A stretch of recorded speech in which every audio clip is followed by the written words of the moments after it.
Just going to start to loosely block in the eyes. And if you're familiar with my work, then you know generally I block in the eyes quite early on in a drawing or painting, because they are so important that I know I need to get those right. But with pastels, and the fact I've done a couple of works so far, the lessons I'm kind of learning myself is that you don't always, or I don't always, want to go putting the eyes in immediately, because inevitably I'm going to be using a piece of paper under my hand when I'm starting to do detailed work, and I'm going to be resting on the pastel surface. And even though pastelmat really grabs the pastel, so this is complete opposites to those ingress type papers that got ridges on there, or papers that are very smooth. The pastelmat does grab the paper, but even then, if I finish the eyes off now and I'm resting on it with my hand, there's going to be some slight movement, and I'm going to, not help the eyes at all. I'm going to have to keep retouching them up.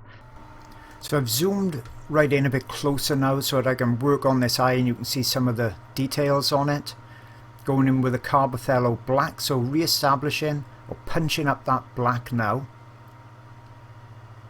And then I'm doing the black first so I can judge the tones by it, and I'm cleaning up the edge, getting the shape of the eye right. Then I can come in with my browns and go that bit lighter. Got a nice sharp point on there.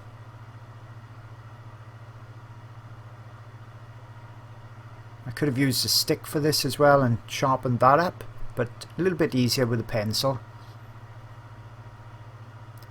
Really making sure I've got the shape right. Softening the edge, so darkening some of the fur around the eye as well. I also need to go out a bit because there's a lot more of this blackness going out away from the eye, around the rim of the eye.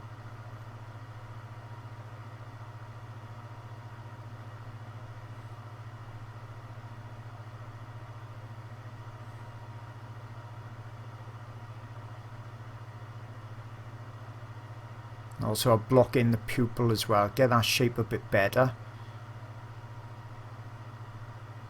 Remember, the eyes, they'll always look pretty much dead looking until you get some form of highlight or bounce light or something in there. They look very flat until you put that in, so I'm fully aware of that. Now the edge goes that bit browner, kind of a dark brown there.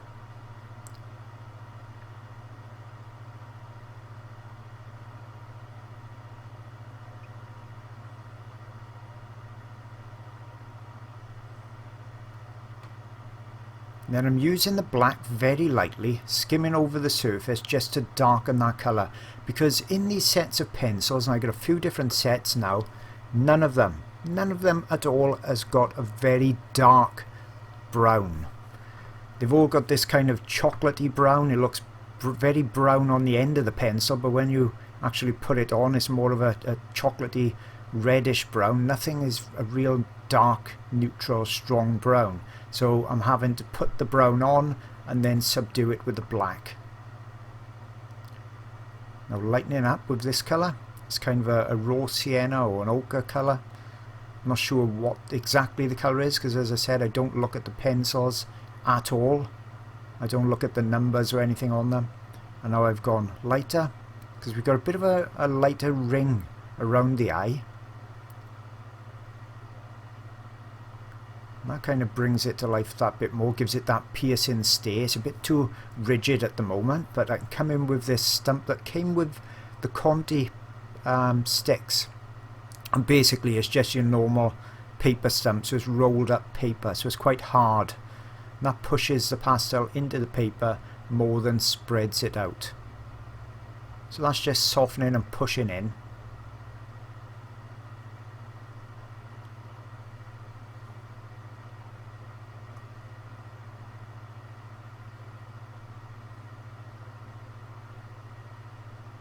So re-establishing that lighter ring in there, softening it slightly with my finger, and then re-establishing the black a bit more.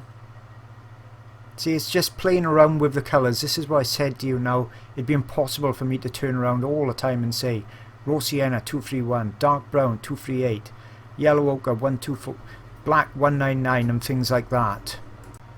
If I was doing that, I'd really make for a very confusing video. And just like with my oil painting videos, I'm not trying to get you to duplicate what I'm doing. If you want to draw along for practice or whatever, that's great.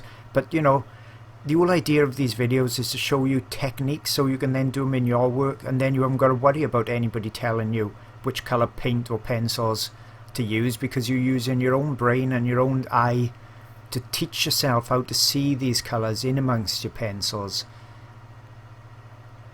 And that's what it's all about. You know, you seeing the technique so you can create what you want. Otherwise you're going to be led continuously by what an artist is using as their reference, and it may be a subject you absolutely hate, so why should you be doing it? There'll be subjects you love that really speak to you. So that's looking much better than the right hand side eye. Now I've got that second layer on there.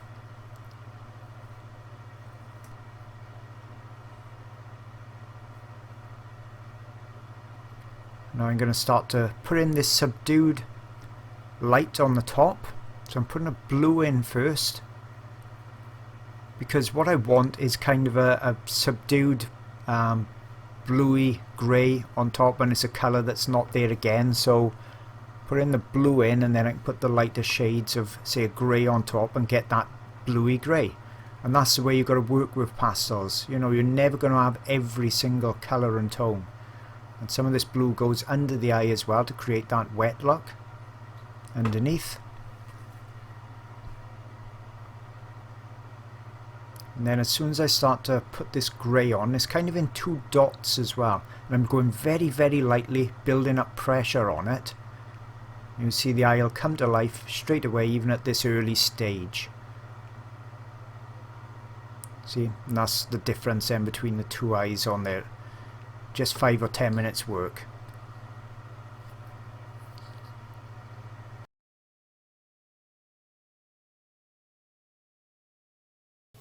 If you're looking for even more great art sources, I've really got you covered. First off, I've got a Patreon channel. It's been going well over a year or so, packed with around about 50 or more videos and new ones every month.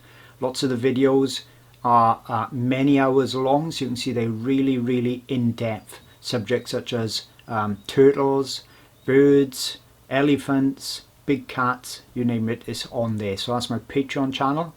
And also on that Patreon channel, before I go on to something else, I've got a secret Facebook group. So only the members are actually on there. It's the most supportive and friendly Facebook group that I've ever seen. I know I'm biased, but it really is.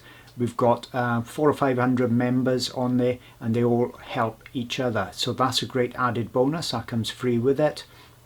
Also, you get line art every month as well. And we've just designed a brand new companion website for it.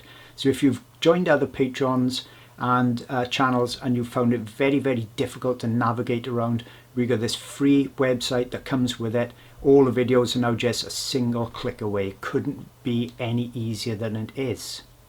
I've also got my site, jasonmorgan.co.uk. Lots of tutorial videos, DVD discs and downloads on there. And if you're struggling for reference photos for your art projects, I've got some of those too. I've got 900 plus on my website, wildlifeart-online.com, and they will be copyright free for you, so you can paint and draw from them and sell your work with no copyright worries whatsoever. So hope you like those extra resources, and I'll see you all again real soon.